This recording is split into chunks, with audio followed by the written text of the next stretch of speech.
इस देश में एक आग का दरिया हुआ करता था। दरिया आग का हो या पानी का, दरिया तो आखिर दरिया होता है। बगावती, बदमिजाज, बेसलीका, बेरंग और कभी कभी बिगड़ेल भी।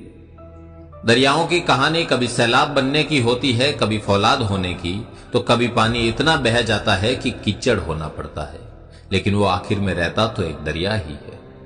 मुनीर नियाजी का एक शेर अगर इस दरिया की शान में कहा जाए तो तस्वीर से शायद धुंधलापन छंट सकता है कि तुमने तो आदत सी बना ली है मुनीर अपनी, जिस शहर में भी रहना बस उकताए हुए रहना। इस दरिया की तासीर बस यही थी, मिजाज का बगावती, पेशे से आंदोलनकारी और जुबान का राजपूत। इस दरिया का नाम ठाकुर लोकेंद्र सिंह कालवी था, जिसने जीवन भर सफलताओं और असफलताओं से कदबताल करते करते अपने किरदार को रंगमंच पर उस तरकीब से उकेरा कि अदाकारी के सारे कायदे तोड़ दिए। इस किरदार के पन्नों को थोड़ा पलटते हैं और जुलाई 1991 की नौजवान लोकेंद्र सिंह कालवी को टटोलते हैं। नागौर के कालवी ठिकाने में सियासत से लेकर राजपूत समाज के नामचीन क्षत्रपों के बीच महयों से अंग्रेजी पढ़े और बास्केटबॉल के उम्दा खिलाड़ी लोकेंद्र सिंह कालवी का पाक दस्तूर हुआ। जो पगड़ी लोकेंद्र सिंह कालवी के माथे पर होने वाली थी वो कोई छोटी जिम्मेदारी नहीं थी। उस पगड़ी के साथ एक जिम्मेदारी थी उस महान सामाजिक परंपरा को आगे बढ़ाने की, जिसे सर्वज्ञ कालवी साहब ने उम्र भर साकार किया। सर्वज्ञ कालवी साहब कहा करते थे कि जोगा ने जग पूछे, ना जोगा ने कुण पूछे।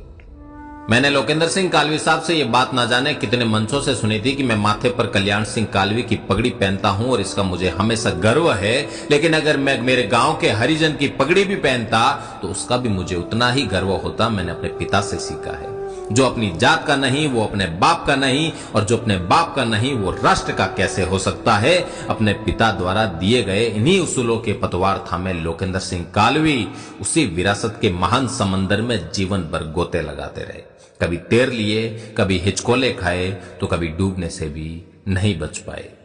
आज कालवी साहब नहीं रहे, उनके पीछे एक बड़ी विरासत है, कालवी परिवार की एक महान परंपरा है। कौन उसका कैसे मूल्यांकन करे मुझे नहीं पता, लेकिन निर्विवाद सत्य तो यही है कि आजादी के बाद राजपूत समाज का ऐसा एक भी आंदोलन नहीं हुआ जिसमें कालवी परिवार का नेतृत्व नहीं रहा हो। आंदोलन सफल और असफल होते हैं, व्यक्ति कामयाब और नाकामयाब होता है, लेकिन विचार हमेशा जिंदा रहते हैं। किसी ने ठीक कहा है कि सुकरात उस दिन जहर ना पीता तो मर जाता, जो जहर विचारों को जिंदा रखे वो पी लेना चाहिए।